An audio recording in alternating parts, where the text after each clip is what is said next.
دوستو، سن 965 میں عراق کے شہر بصرہ میں ایک بچہ پیدا ہوا جس کا نام ابو علی حسن بن حسین بن ہیثم تھا،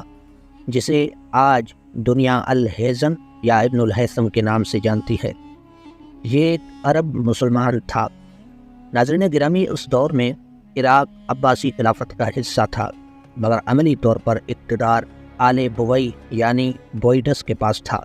جو نائب السلطنت کی حیثیت رکھتی تھی۔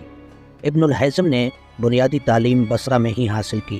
اور پھر ایک سرکاری دفتر میں ملازمت کرنے لگا، لیکن اسے ملازمت میں بالکل بھی دلچسپی نہ تھی اور وہ اپنا زیادہ تر وقت طب، ریاضی، فزکس اور علم فلکیات کے مطالعے میں گزارتا تھا۔ ناظرین گرامی، آہستہ آہستہ اس نے ان علوم میں اتنی مہارت حاصل کی کہ اس کے علم کی شہرت بصرہ سے نکل کر پورے عراق تک پھیل گئی، یہاں تک کہ مصر کے چھٹے فاطمی خلیفہ الحاکم بامر اللہ کے کانوں تک بھی ابن الہیثم کے علم کا شہرت پہنچ گیا۔ مصر ایک زرخیز ملک تھا جس کی زراعت کا انحصار دریائے نیل ہے، جس کے پانی سے سیراب ہو کر مصر کی زمینیں سونا اگلتی تھیں، لیکن موسم گرما میں کبھی دریائے نیل خشک ہو جاتا تھا جس سے زراعت کو سخت نقصان پہنچتا، جبکہ برسات کے موسم میں نیل میں کبھی کبھار اس قدر شدید سیلاب آ جاتا جو زراعت کے ساتھ ساتھ عوام کی جان و مال میں بھی نقصان کا سبب بن جاتا۔ ناظرین گرامی، ابن الہیثم نے دریائے نیل کے پانی کو کنٹرول کرنے کے لیے ایک منصوبے کا خاکہ بنایا اور اسے فاطمی خلیفہ کے خدمت میں بھیج دیا، اور وہ منصوبہ یہ تھا کہ اسوان کے مقام پر دریائے نیل پر 3 طرف بند باندھ کر ایک ڈیم بنایا جائے تاکہ برسات میں اضافی پانی کو ذخیرہ کر لیا جائے اور خشک سالی کے موسم میں اس پانی کو استعمال میں لایا جائے۔ فاطمی خلیفہ الحاکم بامر اللہ نے جب اس منصوبے کا مطالعہ کیا تو وہ ابن الہیثم کے قابلیت کا معترف ہو گیا اور اس نے اس منصوبے کو عملی جامہ پہنانے کے لیے ابن الہیثم کی صلاحیتوں سے فائدہ اٹھانے کا فیصلہ کیا، لیکن فاطمی حکمرانوں اور آل بوئی کے درمیان کے اختلافات کے باعث ابن الہیثم کو کھلی دعوت نہیں بھیجی جا سکی۔ لہذا فاطمی خلیفہ نے اپنے ایک با اعتماد ملازم کو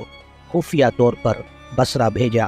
اس نے ابن الہیثم کو شاہی دعوت نامے کے ساتھ سفری اخراجات کے لیے کچھ رقم بھی پیش کی۔ ابن الہیثم تو جیسے اسی انتظار میں تھا کہ دعوت نامہ پاتے ہی وہ فوراً مصر روانہ ہو گیا۔ جب وہ مصر کے دارالحکومت قاہرہ پہنچا تو خلیفہ الحاکم بامر اللہ نے اس کی خوب عزت افزائی کی اور اسے اسوان کے مقام پر ڈیم بنانے کے لیے کثیر رقم اور مزدوروں کا عملہ فراہم کیا۔ ابن الہیثم نے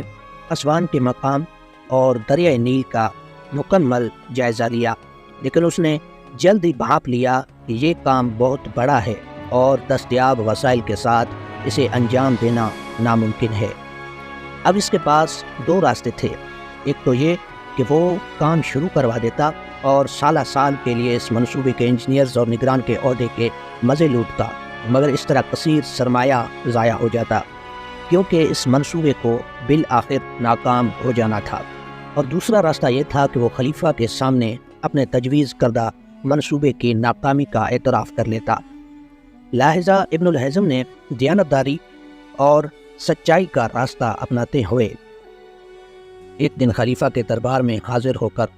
اپنی ناکامی کا اعتراف کر لیا۔ خلیفہ نے اس منصوبے سے بہت سی امیدیں لگائی ہوئی تھی جو ابن الہیثم کے اعتراف کے ساتھ ہی ٹوٹ کر چکنا چور ہو گئے۔ خلیفہ الحاکم بامر اللہ نے اس وقت تو ابن الہیثم کو کچھ بھی نہ کہا، لیکن ابن الہیثم جانتا تھا کہ خلیفہ علم دوست ہونے کے باوجود سخت مزاج رکھتا ہے اور بعض اوقات تو معمولی خطا پر بھی لوگوں کی گردنیں اتروا دیتا ہے۔ لہذا ابن الہیثم نے اپنی عافیت اسی میں جانی کہ وہ پاگل بن جائے۔ اس نے خود پر مصنوعی دیوانگی طاری کر لی، جس پر خلیفے نے اس کی تمام کتابیں اور آلات شاہی توشہ خانہ میں جمع کرا دیے اور ابن الہیثم کو سرکاری پاگل خانے میں بھجوا دیا۔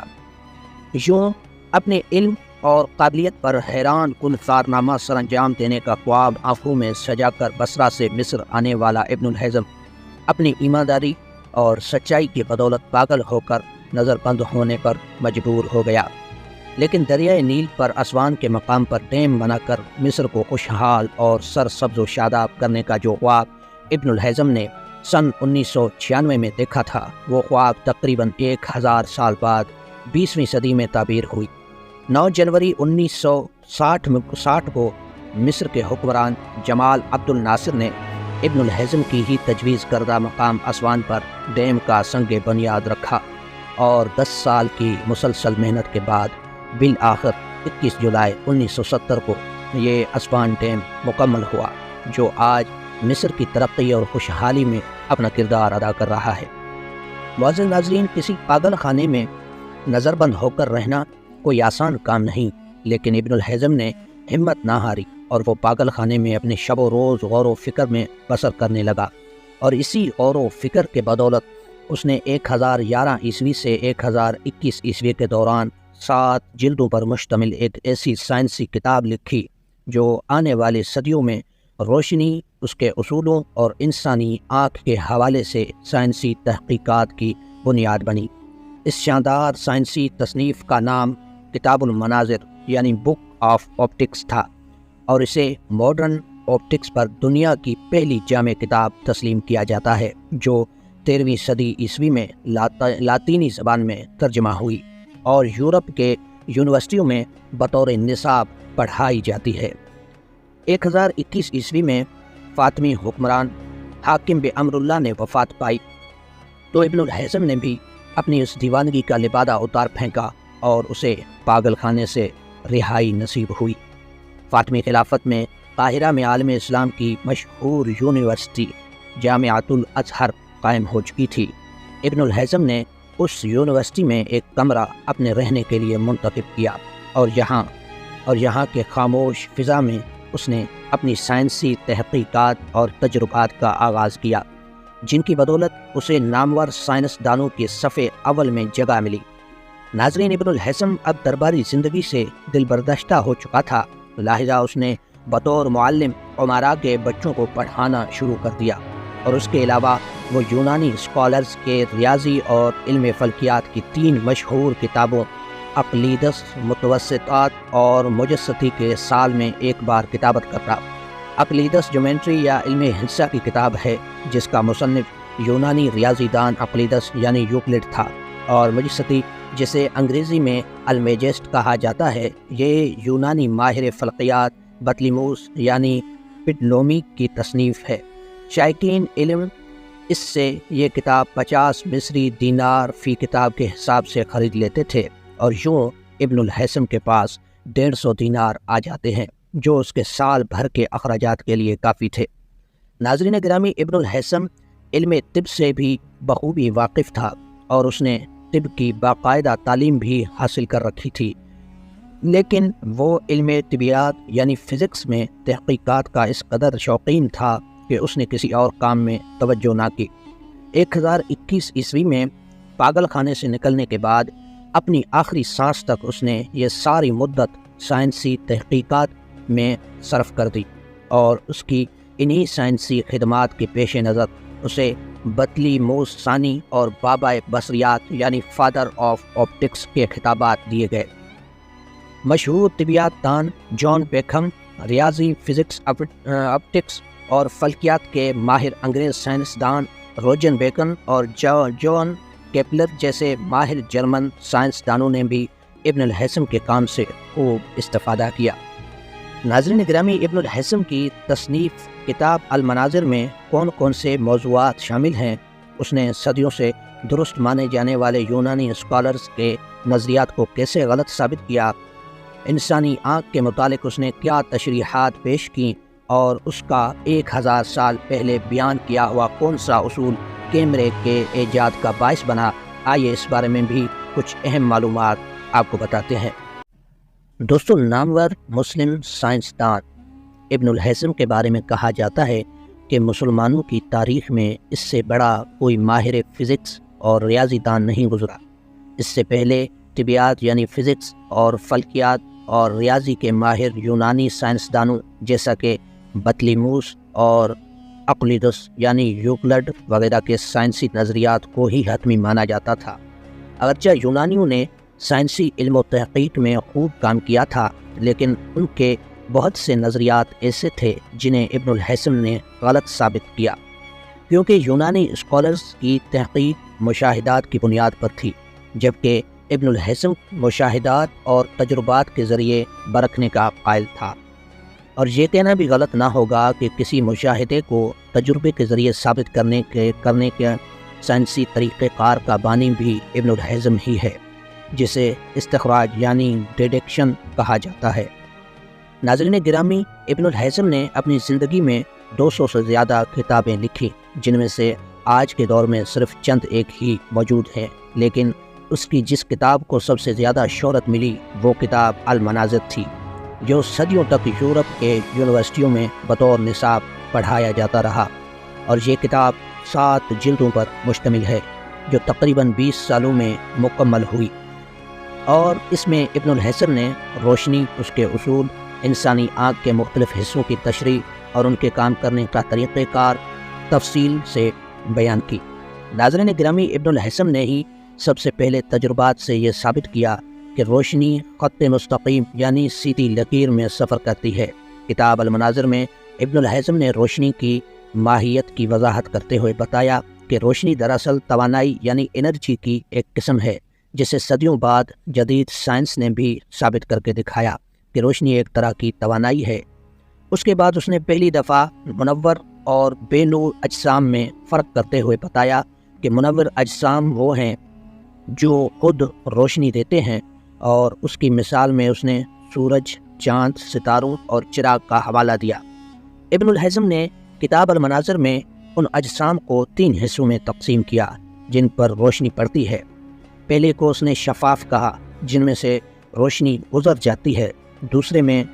دوسرے کو نیم شفاف کہا، جن میں سے کچھ روشنی گزر جائے اور باقی رک جائے، جبکہ تیسرے کو اس نے غیر شفاف کہا، جن میں سے روشنی بالکل نہ گزر سکے۔ ناظرین، ابن الہیثم نے ہی پہلی دفعہ روشنی کی ریفلیکشن اور ریفریکشن کے قوانین دریافت کیے، جو آج آپٹکس کے ہر کتاب میں درج ہوتے ہیں، جنہیں لاز آف ریفلیکشن اور laws of refraction of light کہا جاتا ہے۔ دوستو، ان قوانین کو اس نے قدرتی تجربات سے بھی ثابت کیا، اور ان تجربات کی تصاویر بھی اپنی کتاب المناظر میں شامل کیے۔ ابن الہیثم وہ پہلا سائنسدان تھا جس نے شیشوں، آئینوں اور پانی سے گزرتے وقت روشنی کے انعکاس پر تجربات کیے۔ روشنی کے انعکاس یعنی ریفلیکشن کی وجہ سے ہمیں آئینے میں اپنا چہرہ نظر آتا ہے، جبکہ منشور یا پرزم میں روشنی انعطاف یعنی ریفریکشن کے باعث سفید روشنی 7 رنگوں میں بٹ جاتی ہے۔ اکثر اوقات بارش کے بعد پانی کے چھوٹے چھوٹے قطرات ہوا میں ہی معلق رہ جاتے ہیں، جو بالکل پرزم کی طرح کام کرتے ہیں، اور جب سورج کی روشنی ان قطرات میں سے گزرتی ہے تو وہ انعطاف یعنی ریفریکشن کے بدولت 7 رنگوں میں تقسیم ہو کر ہمیں قوس قزح یعنی وینڈو کی صورت میں دکھائی دیتی ہے۔ ناظرین گرامی، اس کے علاوہ ابن الہیثم نے قروی آئینوں اور مکافی آئینوں کے متعلق تحقیقات کو بھی تجربات کے ذریعے ثابت کر کے کتاب المناظر میں درج کیا ہے۔ کتاب المناظر کا سب سے شاندار باب انسانی آنکھ پر ہے، جس میں آنکھ کے کام کرنے کا طریقہ کار اور اس کے مختلف حصوں کی وضاحت کی گئی ہے۔ ابن الہیثم سے پہلے ہی یونانی اسکالرز کا خیال تھا کہ ہمیں چیزیں اس وقت نظر آتی ہیں جب ہماری آنکھ سے پھوٹنے والی روشنی کی کرنیں ان چیزوں سے ٹکرا کر ہماری آنکھ میں واپس آتی ہے۔ یہ نظریہ صدیوں تک علمی دنیا میں درست سمجھا جاتا رہا، لیکن ابن الہیثم نے اسے غلط ثابت کرتے ہوئے بتایا کہ ہماری آنکھ سے کوئی روشنی نہیں پھوٹتی، بلکہ روشنی کی شعاعیں جب کسی چیز سے ٹکرا کر ہماری آنکھ میں داخل ہوتی ہیں، وہ اس کا الٹا عکس ہماری آنکھ کے پردے پر بنا دیتی ہے۔ یہ عکس ہمارے دماغ کو منتقل کیا جاتا ہے، جو اسے سیدھا کر کے ہمیں دکھاتا ہے۔ اور آج کے جدید سائنس بھی اسی نظریے کو ثابت کرتی ہے جو ابن الہیثم نے 1000 سال پہلے پیش کیا تھا۔ ابن الہیثم نے انسانی آنکھ کے مختلف حصوں کو نہ صرف تفصیل سے بیان کیا بلکہ ان کے باقاعدہ نام بھی رکھے۔ اس نے آنکھ کے بیرونی حصے کو سلبیہ کا نام دیا اور سلبیہ کے سامنے کے شفاف حصے کو قرنیہ کا نام دیا۔ جس میں سے روشنی گزر کر آنکھ میں داخل ہوتی ہے، اور قرنیہ کے پیچھے کا وہ حصہ جو حسب ضرورت پھیلتا یا سکڑتا ہے اسے عینیہ، اور عینیہ کے پیچھے کے حصے کو عدسہ یعنی لینس کا نام دیا۔ عدس کے سیدھ میں آنکھ کے پیچھے والے حصے کو ابن الہیثم نے شبکیہ کا نام دیا، اور بتایا کہ شبکیہ پر ہی کسی چیز کا عکس بنتا ہے، جو شبکیہ کے ساتھ جڑی ایک عدد عصب بصارت یعنی اوپٹک نرو کے ذریعے دماغ تک پہنچتا ہے۔ اس کے علاوہ آنکھ میں پائی جانے والی رطوبتوں، ایکیوس ہیومر اور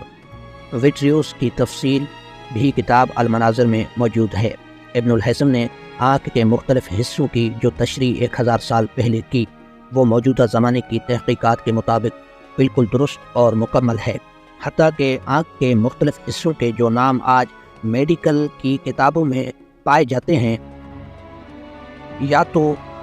وہ ابن الہیثم کے درج کردہ عربی ناموں کی بگاڑ ہیں یا ان کا لاطینی زبان میں ترجمہ۔ مثال کے طور پر ابن الہیثم نے جب آنکھ کے لینس کا مشاہدہ کیا تو اس کی سطح دونوں طرف سے ابھری ہوئی تھی، جیسے مسور کا دانہ۔ مسور کو عربی میں عدس کہا جاتا ہے، لہذا ابن الہیثم نے آنکھ کے اس حصے کو عدسہ کا نام دیا۔ جب ابن الہیثم کے کتاب المناظر عربی سے لاطینی زبان میں ترجمہ ہوا تو چونکہ مسور کو لاطینی میں لینٹل کہا جاتا ہے،